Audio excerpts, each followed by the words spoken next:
Blog Talk Radio.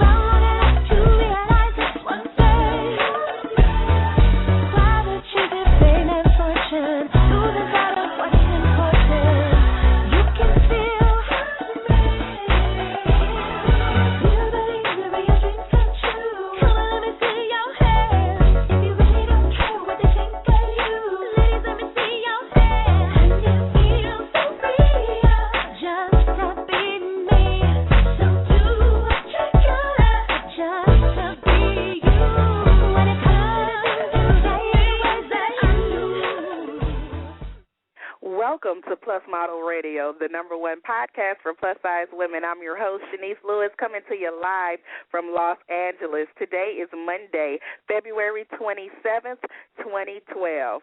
The National Eating Disorders Association is having National Eating Disorders Awareness Week right now from February 26th through March 3rd. The week is a collective effort of primarily volunteers, including eating disorder professionals, healthcare providers, students, educators, social workers, and individuals committed to raising awareness of the dangers surrounding eating disorders and the need for early intervention and treatment. This year, NEDA is once again asking everyone to do just one thing to help raise awareness and provide accurate information about eating disorders. NEDA Awareness Week participants can choose from a huge range of ways to contribute. For more information, visit nationaleatingdisorders.org and click on the NEDA Awareness banner. And one thing you can do to get involved is join me Wednesday, February 29th, for a Love Your Body tweet chat. The National Organization for Women has partnered with the National Eating Disorders Association for NEDA Awareness Week and for Love Your Body Day tweet chat, where I will be the special guest. Join in on the conversation simply by using the Twitter hashtag #LoveYourBody. Again, the tweet chat will be this Wednesday, February 29th, from 4 to 5 p.m. Eastern Time. Now, today's guest is supermodel Carré Otis, but up first is Stephanie Penn to give us the latest scoop in the plus industry. And let's get Steph on the phone. Hi, Steph, Hello? are you there? I'm here. Hey, Shanice, how you doing? I'm good. How are you? I'm good. It's been a few weeks, so please forgive me for being gone. I celebrated my birthday, but I have some really cool news to talk about today. Okay. First up, well, you know, everyone knows who was watching the awards last night that Octavia Spencer won the Academy Award for Best Supporting Actress in a Film. But Yay. I was doing a little research, and I found out that, you know, it's always fun to find out stuff that you didn't know. She's number 6 of all the women she's a 6 plus size woman to win an Academy Award for either Best Actress or Best Supporting Actress. So she joins a really great list of plus-size actresses. And when I say plus-size, I don't just mean curvy, like, you know, nothing against Sophia Loren or some other curvy actresses, but I mean actual plus-size women who have actually paved the way for her to win this award. So I think that's amazing. The other winners include, like, Marie Dressler. She won an award in 1930, and she was actually plus-size. So I thought that was kind of cool to find out who all won. And the last 3 winners were all within the last 10 years. So that, you know, that just shows how far we've really come as far as plus-size women in the plus-size community. So that was a really, really good thing to find out. Well, that's awesome. There needs more diversity in mainstream entertainment, so that's good to know. Yeah, definitely. And the fact that the last 3 winners were all from 2005 or 2006 and on. Like, it was Monique, it was Octavia, and, you know, and Jennifer Hudson. That's half of the 6 that has actually won. So that just shows, like, even though we're already saying how we want to get further in the plus size movement, we've come a very long way in the last couple of years by doing stuff like Plus Model Radio and Daily Venus Diva and stuff like that. So I think that's amazing. Also, there's always some nonsense news, so I'm going to bring the nonsense news today. And I don't know how truthful this is, but it was an interesting read, and a lot of sources are reporting this, so I figure I might as well report it too. But apparently Adele, who is a very hot topic right now, has been offered $1 million to be the face of a dating website. Now, you never guess which dating website this is, right? Or Remember Whitney Townsend's website, the big and the beautiful.com? Right. So apparently that's the website that she's been offered $1 million to be the face of. I don't know how true that is, but most of the sites reporting it are in the UK. But so Whitney Thompson isn't the face of the website anymore? She's the founder of it. She's definitely the founder of it. She's listed as the founder on the website. She's definitely the founder. But maybe, I don't know if they're trying to, up the ante a little bit, get a little more exposure because Adele is such a hot topic right now. I don't know. There's no reports or no articles saying whether it's true or not, but there's a bunch of sources, especially in the UK, reporting this. So I just thought that was really, really interesting. But it leads me to another question, though. Even if it's true or not true, what plus-size companies would we like to see Adele represent? A lot of people said no Adele. When I read the comments from people, they're like, no Adele, don't do it. But if not that company, which company would you like to see her endorse? Would you like to see her be the face of, Evans is really big at getting celebrities, especially musicians, with that, Beth to represent them, be the face. So would you like to see her work with them? Stuff like that. But it raises a very good question about, we want to see these celebrities endorse plus-size brands, but do we draw a line? Do we have a favorite? Stuff like that, I just thought that was an interesting read. Yeah. And last was there was a study that was recently put out saying that plus-size women prefer shopping online. Now, this is nothing new, but I thought it was really kind of ironic. I hope I'm not stepping on any toes by saying this. The company that put the study out was online retailer onestopplus.com. So I have to question how valid it is, considering that, an online company who, of course, from a business standpoint, I want to drum a business too. So I have to, question how valid it is that an online company puts out a study or says they put out a study that people prefer shopping online. That sounds really a bit opportunist to me. But, right. It could be true. It really could be true, but I just thought that was interesting as well. So. Well, very interesting. Thank you for coming in and giving us the scoop. You're welcome. Talk to y'all later. Okay, bye-bye. Bye.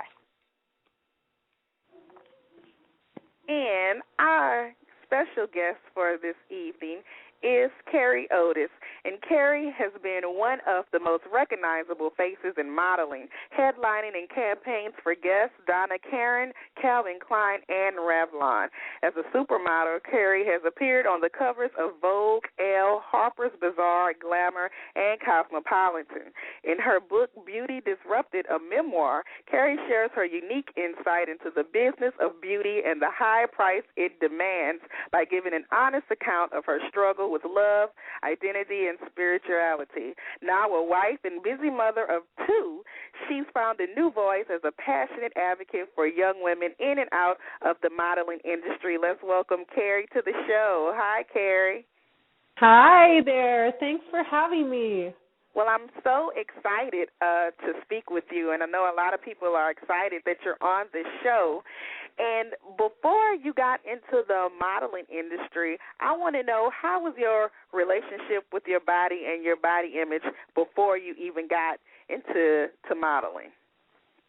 Yeah, good question. It would be so easy to just blame the modeling industry, but I think there are so many contributing factors for young women in terms of, how we relate to our bodies and the development of eating disorders. And from a young age, I was already receiving sort of ideas about my body and had a genuine, dissatisfaction, and was already developing an eating disorder early on. And as many women do, it, ultimately is an attempt to control things that are out of control and to to control things that are out of control. So that's very significant. Yeah. So you started with the eating disorder before modeling. Pre-modeling, it was already there, and then of course the hardship to get into an industry that does turn the cheek on that. You know, it's an easy fallback to say as someone with an eating disorder, well, my work depends on me being a certain size. So I was able to pull that card for many, many years. So you became a model at a young age and struggled to maintain your thin frame, which resulted in an eating disorder. Well, now we know it didn't result in the eating disorder. It continued it. And it perpetuated it, yeah. Yeah, and drug use came into play. Now, at the time when all of this was happening, did you know that what you were doing was destructive behavior, or were you kind of naive to what was going on? I think I was really naive to the connection between my body and what I was doing to it and health. You know, it was something that was condoned, and people in the industry definitely turned their cheek to look another way because that was what was expected. But I definitely was very naive to that connection. Yeah. So, you know, when you did drugs or you skipped a meal or something, you didn't feel any guilt. You thought that was just normal. You know, there was a certain element of sadness. There was a certain place in me that I recognized that what I was doing was not for the highest good, that what I was doing was not loving my body. And there was an awareness on some level that what I was doing was abusive and disrespectful to myself. And I think there was a big amount of sadness and conflict that came with that, because as many young women and even later, unless we get help, rarely do we have the tools, you know, to do something about it. And certainly I, as a young woman, was no different. I did not have the tools, and very few of us. I mean, there is today a much greater discussion about this, you know, thankfully, with National Eating Disorder Association and this week of sort of review of what all of these things mean. But definitely for me in the 90s and, you know, nobody was really speaking about this. So it was even harder to get help and to have a healthy conversation about what was wrong. And so some things about the fashion industry has changed, but I'm sure some of this destructive behavior is still going on behind the scenes. Why do you feel like women want to be a model so bad that they will do almost anything to succeed? Yeah, it's heartbreaking in that I think there's real delusion around what it is to be a model. And the fact of the matter is, you know, nobody looks like that. And, you know, these photos are so doctored, and most of the girls in the photos representing us as women are 17 and a size 2, and that is not the majority of us. Right. So it's a real unfair depiction of women, and I think not only for the kids within the modeling industry, you know, the children working within an industry. It's very unfortunate for them and quite reckless, but it's also very reckless for an industry where all of those images are being met by millions of hungry young eyes and older eyes, and we're all making the assumption that this is a fair depiction of women, and it really is not. It's quite a reckless one. Right. And going back to your experience specifically, did family or close friends notice a change in you, and did anyone try to do an intervention at some point? Within my eating disorder. So they did? Yeah, you know, it's interesting. They really did not, and I think you learn to be so secretive.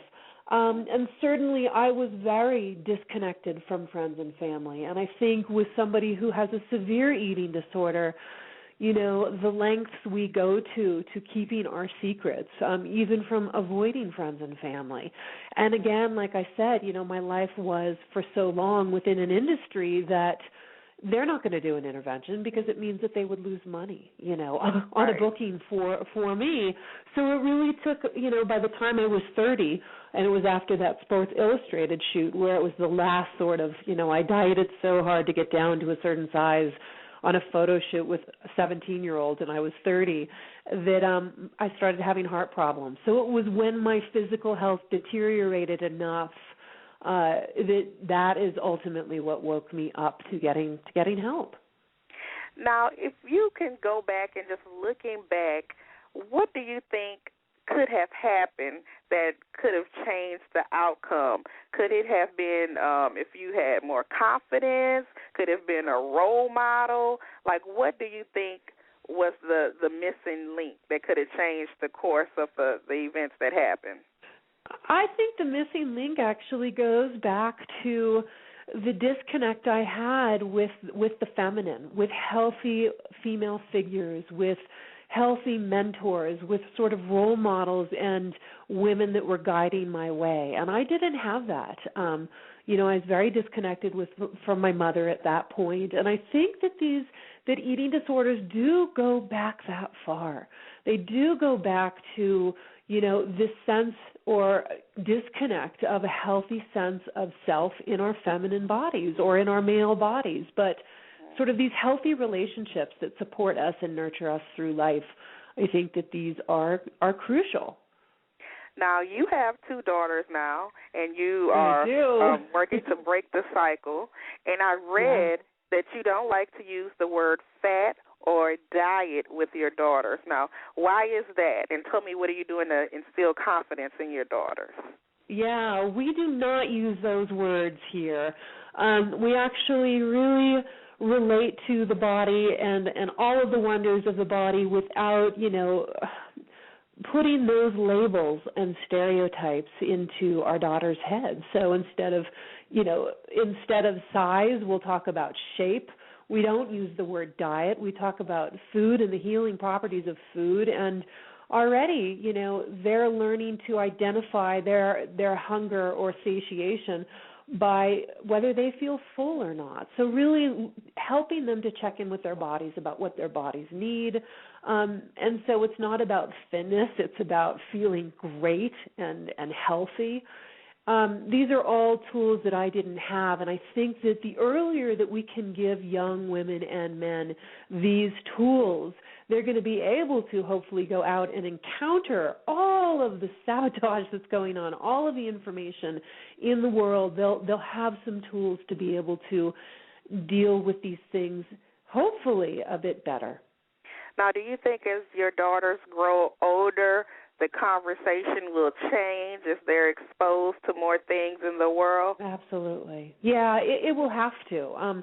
It will absolutely have to. And for now, I'm just so focused on giving them a really conscious foundation and a really empowered foundation. There's no question that goes unanswered. We rejoice in bodies. We rejoice in the curves of a woman.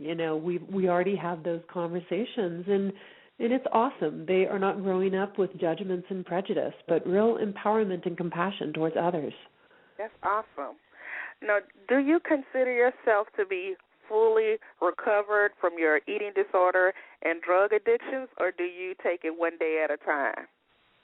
No, I am fully recovered, and it is, in my opinion, and in many people's opinions, it is. You can be fully recovered. My relationship. Well, first of all, I don't do drugs, and it's really because I'm more of an athlete now. I honor my body. I want to be available for my children, and it's about respect and loving myself. And I have a great relationship with food, and it took work. It took walking through some doors and a lot of courage and a lot of support to shift some deeply ingrained habits. And it was through spiritual practice and therapy that I was able to do that. But I have a really healthy, happy balance and relationship with food, as well as it's what I'm instilling with my kids, from meal preparation to sitting down and enjoying a meal. It's all shifted, and it's really lovely to be liberated from, the prison of of disorder. Now, you have an amazing story. Tell me, how did you become an ambassador for the National Eating Disorders Association?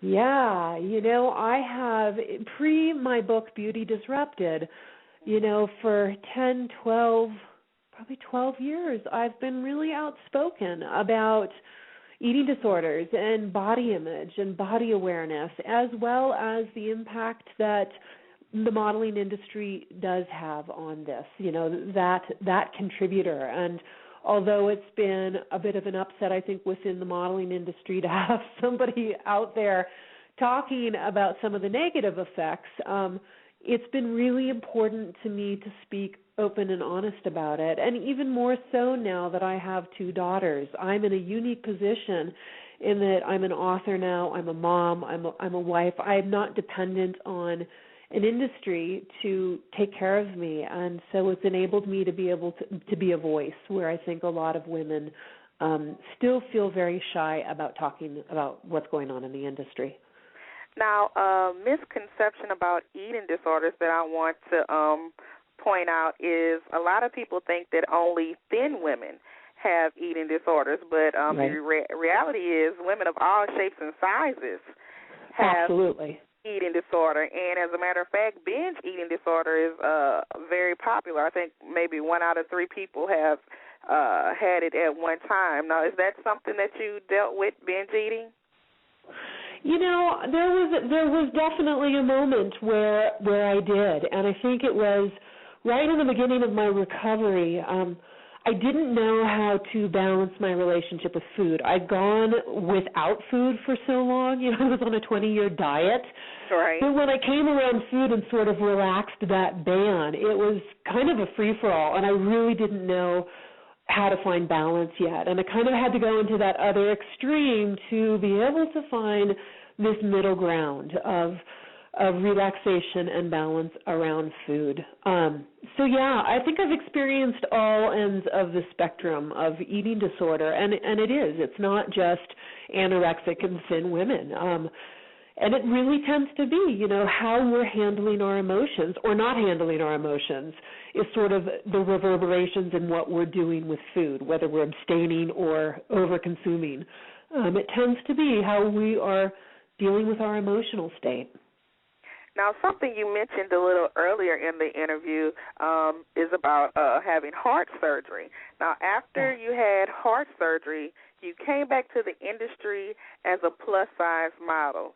Now, your eating disorder was the reason for your heart condition, right? Correct. And were you nervous to emerge back into the industry as a plus-size model? It's so funny. It was my first conscious experience with discrimination within the industry, where it was so frustrating to me that because I wasn't this straight size anymore, that for some reason I should hang up my hat and go away.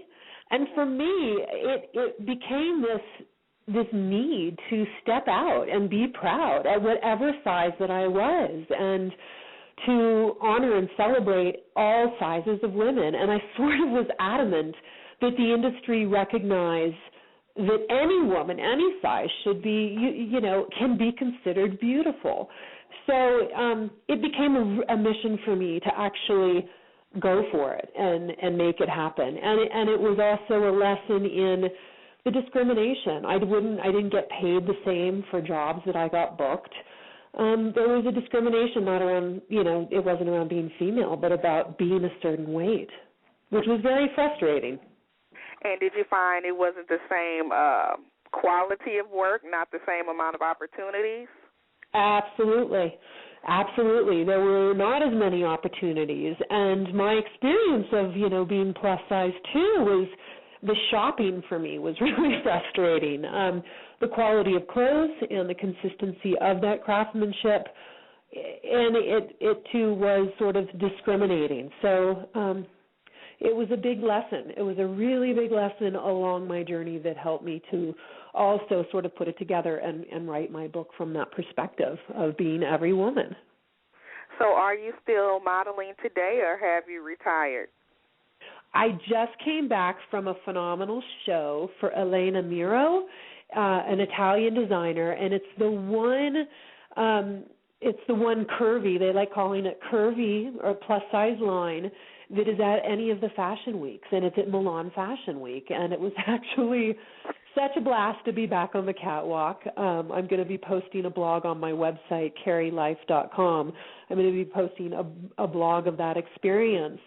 But I don't know, I might be doing the campaign for them, and I'm open to it, and the reason why is I get to show up for who I am today, and I don't have to be anybody else. I'm honored as the 43-year-old mom with curves, and it's a joy to step out and represent that demographic of women.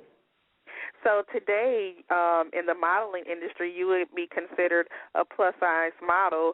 Do you have issues with being considered a plus-size model when you represent the average-size woman? I do. I do.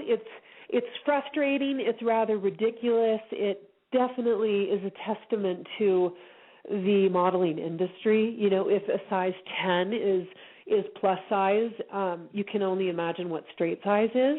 Right. So it is frustrating. And then also beyond that, I feel like we all as sisters need to move away from these labels. It's like some of us are plus, some of us are 8, some of us are 10, some of us are 2. Why can't we step out and represent happily the diversity of beauty? I mean, it comes in all shapes and forms and sizes and colors. Right. Now, so there's a little want of wanting to break down that barrier too. Right. Now, you wrote a book, as we've been mentioning throughout the conversation, is Beauty Disrupted, a memoir. Now, tell us a little bit about your book. You touched some of the things we've discussed in your book, but it's much, much more. It is much, much more. My memoir deals with, I'd say, the psychology of dysfunction and then of transformation.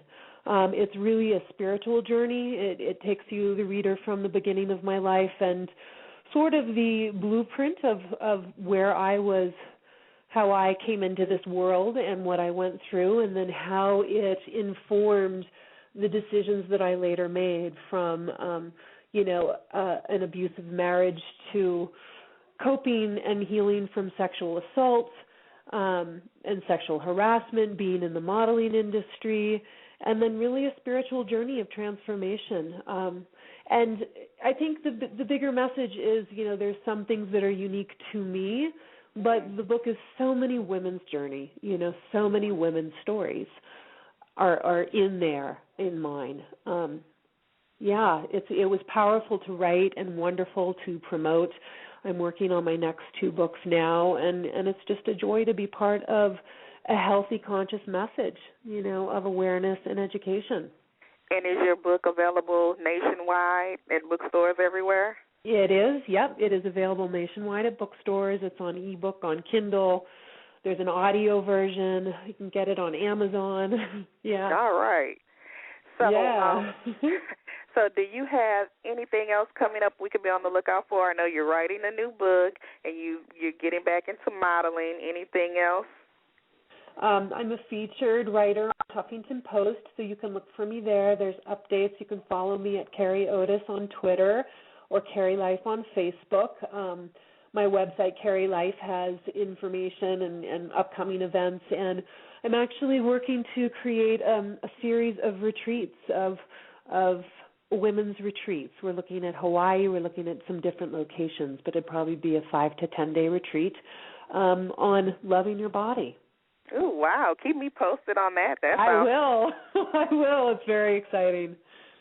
Oh, well, it was a pleasure speaking with you. Continued success with everything that you do. You're an inspiration for many, and it was a pleasure interviewing you on the show today. It's such a pleasure. Thank you, and have me back again for some good conversation. I will. The time flew by. It did. Take care, my dear. I'll talk to you later. Thank you. Bye-bye. Bye. And if anybody is looking for more information on eating disorders, you can visit the National Eating Disorders Association website at eatingdisorders.org. Am I saying the right website? nationaleatingdisorders.org, sorry. And you can visit the Binge Eating Disorder Association at BEDA Online, and that's BEDAonline.com. And thank you to my fabulous guest this evening, Carré Otis. And tune in next week, and we'll have more Plus industry professionals with stories to not only inspire you, but to keep you connected with the curvy community. If you're interested in advertising on the show or being a guest, visit the website at plusmodelradio.com. And if you haven't already, don't forget to join our page on Facebook at facebook.com/plusmodelradio. I've been your host this evening, Shanice Lewis. Thank you for tuning in and supporting. Until next time, keep thriving in your curves and be blessed.